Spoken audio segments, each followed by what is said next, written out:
صاحبہ نماز پڑھ کر مصلی پہ بیٹھی ہوئی تھی، اتنے میں بھابھی نے آواز دی، صاحبہ نماز پڑھ لی ہے تو ذرا بات سنو۔ صاحبہ نہایت با اخلاق، با پردہ اور با حیا لڑکی تھی۔ صاحبہ نے ابھی ابھی ماسٹر کی پڑھائی کی تھی، سوچ رہی تھی کوئی جاب کر لوں، لیکن زمانے سے ڈر بھی لگتا تھا۔ اس نے جانے کیوں ایک ڈر ستایا کرتا تھا، وہ بے چین ہو جایا کرتی تھی۔ وہ اپنی بے چینی کبھی کسی سے شیئر نہیں کرتی تھی، کیونکہ ماں کے آنچل سے بچھڑے ایک زمانہ ہوا تھا۔ ماں کی آغوش میں سر رکھ کر اپنا ہر درد بھول جایا کرتی تھی۔ فارس اگر لکھے تو اتنا لکھے گا، بیٹیاں ہر درد ہر برداشت کر لیتی ہیں، بے رخی سینے میں دفن کر لیتی ہیں، ہر تلخ الفاظ سن لیتی ہیں، ہر ستم خاموشی سے آنسو میں بدل دیتی ہیں۔ ماں کے بنا بیٹیاں بے زباں ہو جاتی ہیں۔ مسلح اٹھایا حجاب میں تھی، بھابھی نے مسکرا کر کہا، مبارک ہو صاحبہ، بابا نے تمہارا رشتہ طے کر دیا ہے۔ صاحبہ کی آنکھیں جیسے نم ہو گئیں، پاس پڑی ایک کرسی پہ بیٹھ گئی۔ بابا بتانے لگے، اللہ کے کرم سے پڑھا لکھا نوکری چاکر ہے، بڑا گھر ہے اس کے پاس، کار بھی ہے، اور فیملی بہت چھوٹی سی ہے، بس ایک ماں ہے۔ صاحبہ کہنا چاہتی تھی، بابا مجھے ابھی شادی نہیں کرنی، لیکن بابا نے تو اپنا فیصلہ سنایا تھا۔ بھائی کی طرف دیکھنے لگی، بھائی نے لمبی سانس بھری، لے بھائی، صاحبہ بھی اب اپنے گھر کی ہو جائے گی۔ صاحبہ کا دل تڑپا، بہت کچھ کہنا چاہتی تھی لیکن خاموش تھی۔ بابا نے چاچو لوگوں کو بلایا، ان کے ساتھ مشاورت کرنے لگے۔ سب نے کہا، سوچنے کی کوئی ضرورت نہیں، لڑکے کے پاس اچھی نوکری ہے تو اس سے زیادہ اور کیا چاہیے۔ پرانا سا صندوق کھولا، امی کی تصویر نکالی، امی کی تصویر چومی، اب گھر میں کچھ دنوں کے مہمان ہوں، میرا بہت سارا خیال رکھیے گا، میں اس کے لاڈ اٹھاؤں گی۔ شادی کا دن تھا، اپنے کپڑے ایک بیگ میں ڈال رہی تھی، بھابھی نے آواز دی، اڑے او صاحبہ، جو کام کے کپڑے ہیں وہ رکھ لو، باقی میں پھینک دوں گی۔ امی کا پرانا سا ایک دوپٹہ تھا، اس کو سینے سے لگایا، امی کی خوشبو ساتھ لے جا رہی ہوں۔ پھر نکاح ہوا، سکندر کو 3 بار اللہ کے گواہ بنا کر قبول کر لیا۔ صاحبہ اب سکندر کی ہمسفر بن گئی تھی۔ وداع ہوئی، سکندر کا ہاتھ تھامے چلی گئی۔ صاحبہ نے نماز ادا کی، سکندر موبائل میں مصروف تھا۔ صاحبہ آہستہ سے بولی، آپ بہت پیارے لگ رہے تھے۔ سکندر مسکرایا، کم آپ بھی نہیں ہو، تم کو کیسا ہمسفر چاہیے تھا؟ صاحبہ ہلکا سا مسکرائی، بس ایک خدا کو عزت کرنے والا شہزادہ ہو۔ سکندر مسکرایا، واہ جی، آپ تو بہت اچھی ہیں، اچھا بتائیں، کبھی زندگی میں پیار ویار ہوا کسی سے؟ صاحبہ نظریں جھکا کر بولی، بالکل نہیں، کبھی اس طرف دھیان ہی نہیں گیا۔ سکندر آہستہ سے بولا، اچھا سنیں، امی کا دھیان رکھیے گا، میری دنیا میری ماں ہے اور میں چاہتا ہوں کہ تم میری ماں کو اپنی ماں سمجھو۔ صاحبہ بہت خوش تھی، سکندر جی، میں آپ کی ماں کو امی جان کہاں کروں گی، مجھے اللہ نے ماں عطا کی ہے۔ کچھ دن گزرے، ساس کچن میں آئی، بات سن لڑکی۔ صاحبہ مسکرا کر بولی، جی امی جان، یہ کچن میں نہ آیا کر، اپنے کھانے کے لیے کچھ بنا لیا، میرے لیے تم کچھ نہ بنانے کی ضرورت نہیں۔ صاحبہ آہستہ سے بولی، لیکن امی جان ایسا کیوں بھلا؟ ساس منہ بنا کر بولی، کیونکہ مجھے کسی کے ہاتھ کا کھانا پسند نہیں۔ صاحبہ خاموش ہو گئی، اپنے کمرے میں چلی گئی۔ سکندر بھلا اپنی جاب پر چلا گیا تھا، دوسرے شہر جاب کرتا تھا، مہینے میں صرف 2 دن کے لیے ہی گھر آتا تھا۔ صاحبہ آج کچھ اداس تھی۔ سکندر کو فون کیا، سکندر میرا دل گھبرا رہا ہے، نہ جانے کیوں۔ سکندر نے عجیب سا رویہ، یار تم کو پتہ ہے، مجھے اس وقت کال نہ کیا کرو، فون بند کر دیا۔ صاحبہ چپ ہو گئی، ساس کے پاس جا کر بیٹھ گئی۔ ساس اپنی بیٹی سے بات کر رہی تھی، بیٹی اپنے شوہر کے ساتھ لندن میں رہتی تھی۔ صاحبہ آرام سے بولی، امی جان کیا آپ کے پاس لیٹ جاؤں، مجھے نہ جانے کیوں بے چینی ہو رہی ہے۔ ساس نے برا سا منہ بنایا، کتنی بار بکواس کی ہے، جب میں فون پہ بات کر رہی ہوں میرے پاس نہ آیا کر۔ میں تنہا بالکل ہو گئی، میکا بھی بھائی 6 مہینے بعد فون کر لیا، ورنہ نہیں۔ آج 1 مہینہ گزر گیا تھا، سکندر نے آج گھر آنا تھا، کبھی آئینے کو دیکھتی، کبھی دروازے کی جانب، میں بے چین ہو رہی تھی، آج تو ٹائم بھی نہیں گزر رہا تھا۔ ہر شام کے وقت دروازے پر گھنٹی بجی، ماں نے دروازہ کھولا، سکندر مسکراتے ہوئے ماں سے ملنے لگا، سامنے کھڑی دھڑکن سے بے قابو۔ صاحبہ مسکرا رہی تھی، سکندر نے صاحبہ سے سلام کیا، امی کے پاس بیٹھ گیا۔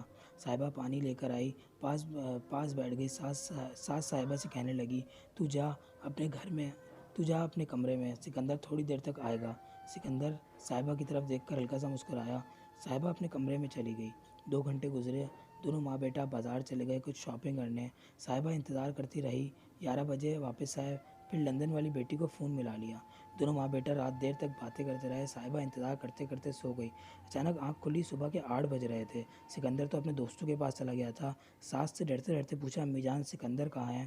ساس نے طنز کرتے ہوئے بولی، تم سوئی رہو، تم کو کیا فکر۔ دوسری رات ہوئی، سکندر 12 بجے گھر آیا۔ صاحبہ جاگ رہی تھی، سکندر کی طرف حسرت بھری نگاہوں سے دیکھنے لگی۔ میری جان، یہ کیسا گھر آنا ہوا؟ سارے دن تو آپ مصروف رہتے ہیں۔ سکندر آہستہ سے بولا، یار صاحبہ، صبح بات کریں گے، میں تھک گیا، نیند بہت آئی ہے۔ صاحبہ بہت کچھ کہنا چاہتی تھی لیکن چپ ہو گئی۔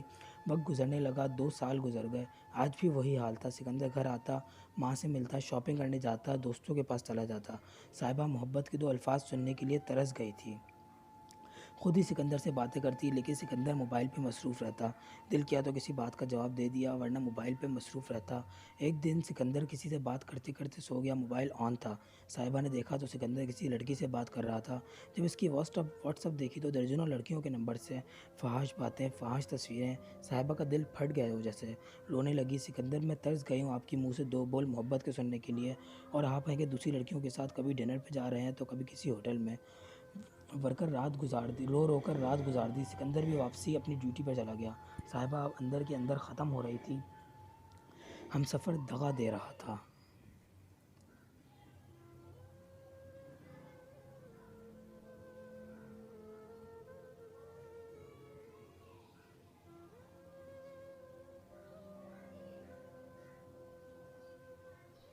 یہ بات بھی نہیں تھی کہ صاحبہ خوبصورت نہیں تھی، صاحبہ بے پناہ خوبصورت تھی۔ مہینے بعد سکندر گھر آیا۔ صاحبہ نے ہمت کی، سکندر کا ہاتھ تھاما۔ سکندر، میری جان، آپ مجھے بتائیں میں آپ کے قابل کیسے بن سکتی ہوں؟ آپ جو کہیں گے میں وہ کروں گی۔ آپ میرے مجازی خدا ہیں، میں آپ کے قدموں پر میرے جاں قربان ہیں۔ میں آپ کے لیے جی رہی ہوں اور آپ کے لیے مر جاؤں گی۔ سکندر، آپ مجھے مہینے کا 2,000 خرچہ دیتے ہیں نا؟ مجھے نہیں چاہیے سکندر، میری جان، مجھے یہ بڑا گھر نہیں چاہیے سکندر، مجھے اپنا کہو، مجھے سینے سے لگاؤ۔ آج 2 سال گزر گئے، مجھ سے کسی بات کا مشورہ نہیں کیا، مجھے آپ نے محبت سے بلایا نہیں۔ امی جان مجھے سمجھتی ہیں سکندر، میں پاگل ہوں۔ سکندر، میں جانتی ہوں آپ دوسری لڑکیوں سے بات کرتے ہیں۔ سکندر غصے سے بولا، تم نے میرا موبائل چیک کیا ہے؟ صاحبہ آہستہ سے بولی، سکندر میں جانتی ہوں میں نے غلط کیا ہے، مجھے مار لو، مجھ پہ غصہ کر لو، جتنا جی چاہتا ہے ستم ڈالو، مجھے رسوا نہ کرو، چاہے تو پاؤں کا جوتا سمجھ لو، بس 2 بول محبت کے میرے دامن میں ڈال دو۔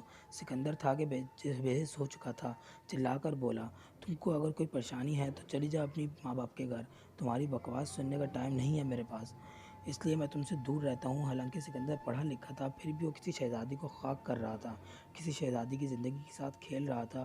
صاحبہ کا ہر آنسو سکندر کے زہر آلودہ لہجے کی نظر ہو گیا۔ دوسرے دن سکندر پھر چلا گیا، 1 مہینے کے لیے۔ اب تو صاحبہ کی عادت سی بن گئی تھی، تنہا رہنا، گھر پہ کیا ہو رہا ہے، دنیا میں کیا ہو رہا ہے، کچھ بھی علم نہیں۔ لیکن سکندر اپنی رنگین دنیا میں مست تھا، نہ جانے کتنی لڑکیوں سے دوستی تھی، کتنی لڑکیوں سے کھیل چکا تھا۔ ایک دن تو صاحبہ نے فون پہ کہا، سکندر میں تنہا ہو گئی ہوں، تم ساتھ ہو بھی ساتھ نہیں ہو، مجھے ایک لڑکا کال کے بابر تنگ کر رہا ہے۔ سکندر مسکرایا، صاحبہ پوچھنا کیا ہے، اس لڑکے سے دوستی کر لو اور لائف انجوائے کرو۔ یہ الفاظ صاحبہ کا کلیجہ چیر گئے۔ میرا وجود کیا ہے، کھلا سوال تھے۔ آج بھی سکندر جب گھر آتا، صاحبہ سکندر کے پاؤں میں قدموں پہ سر رکھ کر پلیز بیٹھ جاتی۔ آج بھی صاحبہ اپنے سکندر سے محبت کی بھیک مانگتے ہوئے اب زبان سے کوئی الفاظ ادا نہیں کرتی تھی، خود سے باتیں کرنے لگی، کیا کروں، میرا سکندر تو میرا ہو کر بھی میرا نہیں ہے، پتہ نہیں میری دعائیں کب قبول ہوں گی۔ سب کہتے ہیں طلاق لے لو، میں کہاں جاؤں گی، بھیک مانگ لوں گی، پاؤں پکڑ لیے، اللہ کا واسطہ بھی دیا، لیکن سکندر پتھر بنا ہوا ہے۔ صاحبہ تو اپنی وفاداری نبھا رہی تھی، لیکن آخر کب تک، صاحبہ کب تک یہ سب کرے گی؟ سکندر کو اپنی ماں اور بہن عزیز تھی، یہ نہیں کہ صاحبہ سے جب بھی گھر آتا نہ جانے کس سے فون پہ باتیں کرتا رہتا۔ اب صاحبہ نے شکوہ بھی چھوڑ دیا تھا تو سارے سوالات بھی ختم ہو گئے۔ اب صاحبہ ایک تو لاش کی مانند تھی، کیا فرق پڑتا ہے اب سکندر ساتھ ہو نہ ہو، کیا فرق پڑتا ہے اب صاحبہ ساتھ نبھائے یا نہ نبھائے۔ اب وہ سجتی سنورتی بھی نہیں، اب وہ انتظار بھی نہیں کرتی کوئی اسے آواز دے تو ٹھیک، ورنہ اب وہ کئی دن آئینے کے سامنے بیٹھی خود کو دیکھتی رہتی ہے۔ کل کی تو بات ہے، اس نے غور سے دیکھا تو اس کا آدھے سر کے بال سفید ہو چکے تھے۔ ابھی عمر ہی کیا ہے، صرف 27 برس، وقت سے پہلے اب بوڑھی ہو چکی ہے، آنکھوں کے گرد سیاہ حلقے ہیں، کوشش کرتی ہے مسکرانے کی لیکن آنسو پلکوں کو چھلکا دیتے ہیں۔ آخر اسی امید لیے دعا مانگتی ہے، کاش موت سے پہلے سکندر کو اس سے محبت ہو جائے۔ بس کیا چاہتی ہے، اسے صرف محبت کے 2 بول چاہیے ہیں، ہم سفر ایک پل کے لیے مکمل اس کو چاہیے، بے بس بے جان مرجھائے ہوئے کی مانند، اپنی خوبصورتی آنکھوں ہی ہے لیکن وہ چہکنا چاہتی ہے خاموشی سے، بالکل خاموش۔ اسے اپنے مجازی خدا کی توجہ چاہیے، اور ٹوٹ کر بکھر چکی ہے، کچھ بولے تو دامن جدا کر دیا جائے گا، طلاق کہہ کر خاموش رہی تو خاک ہو جائے گی۔ سانس اپنی دنیا میں اپنی انا میں ڈوبی ہوئی ہے۔ مجازی خدا اس کی ہر دھڑکن سے ناواقف ہے۔ سکندر کے پیروں سے لپٹی اس کی سانسیں چیخ چیخ کر کہہ رہی ہیں، سکندر اگر چاہ نہیں سکتے تھے تو مجھے برباد کیوں کیا؟ اگر نبھا نہیں سکتے تھے تو مجھے خاک کیوں کیا؟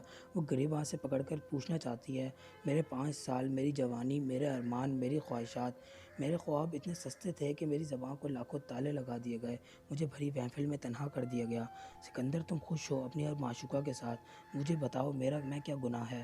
وہ اداس لہجے میں کروٹ بدل کر لیٹی ہوئی تھی اور سکندر پاس بیٹھا اپنی معشوقہ سے کہہ رہا تھا، میری جان، کل میں آپ کو نیا موبائل لے کر دوں گا، تم مجھ سے ناراض نہ ہوا کرو، میں تمہارے پاؤں کی دھول ہوں۔ سکندر اپنی معشوقہ کا کتا تو بن گیا لیکن اپنی بیوی کا مجازی خدا نہ بن سکا۔ وہ اپنی معشوقہ کے سرور پہ تو تڑپ رہا تھا لیکن 5 سال سے آنسو بہاتی، محبت کی بھیک مانگتی بیوی کا درد نہ سمجھ سکا۔ فارس تو اتنا کہے، اگر میرے معاشرے نے مرد کو سرٹیفکیٹ دے رکھا ہے، عورت سے نکاح کرو اور جیسے چاہو ظلم ڈھاؤ، کوئی پوچھنے والا نہیں، کوئی سوال کرنے والا نہیں، اور جب سکندر جیسا بدبخت اپنی بیوی سے اتنی بے رخی اور تلخیاں رکھتا ہے تو پھر اگر صاحبہ کا کیا قصور ہے جو اس کی زندگی یوں برباد کر دی گئی؟ چلیں فارس آپ سب سے پوچھتا ہے، آخر صاحبہ کا کیا قصور ہے؟ فارس نامہ میں یہ لکھا جاتا ہے، کسی عورت کو صرف ایک ہی مرد کا دکھ آنسو دے سکتا ہے، مرد بغیرت ہو، اور یہاں تو نہ جانے کتنی صاحبہ خاموش ہو چکی ہیں، اپنے شوہر کی محبت کے لیے ترس گئی ہیں، لیکن سکندر جیسے مرد درجنوں محبوبہ بنا کر ثابت کر رہے ہوتے ہیں یہ حلال ماں کی اولاد نہیں ہے۔ میرے الفاظ آج سخت ضرور ہیں لیکن میں جب کسی صاحبہ کو اپنے شوہر کے ہاتھوں بھیک مانگتے دیکھتا ہوں کلیجہ پھٹ جاتا ہے۔ صرف ایک لمحے کے لیے محسوس کریں آپ کسی نکاح میں ہوں اور آپ کو 5 سال تک ایک محبت بھری نگاہ سے نہ دیکھے تو حالت کیا ہوگی؟ صاحبہ سکندر کے لوٹ آنے کا انتظار کر رہی ہے، خدا کرے سکندر جیسے مرد خود کو باضمیر اور غیرت مند انسان بنا لیں، نہ وہ کسی صاحبہ کے قاتل ہیں جو زندہ لاش بنے آنسو کا سفر کر رہی ہے۔ خدارا اگر کوئی مرد سکندر بن کر صاحبہ کی زندگی برباد کر رہا ہے تو پلیز آج خود کو بدل لیں، چھوڑ دیں نہ سب گناہ کرنا، جائیں اس کا ہاتھ تھام کر آج اپنے سینے سے لگا لیں جو شاید آپ کے پیروں سے لپٹ کر روتے روتے ٹوٹ چکی ہے، مانا وہ آپ کو پسند نہیں، پھر بھی جائیں اپنی صاحبہ کو زندگی کی بھیک دیں، ہے کوئی سکندر جیسا اللہ کی خاطر، جائیں اپنی صاحبہ کے آنسو چوم کر، وہ ایسے ہی جینے لگے گی، ماں کا مقام، اپنی جگہ، بیوی کا حق بھی ادا کریں۔ میرے سخت الفاظ اگر کسی کو برے لگے تو معذرت۔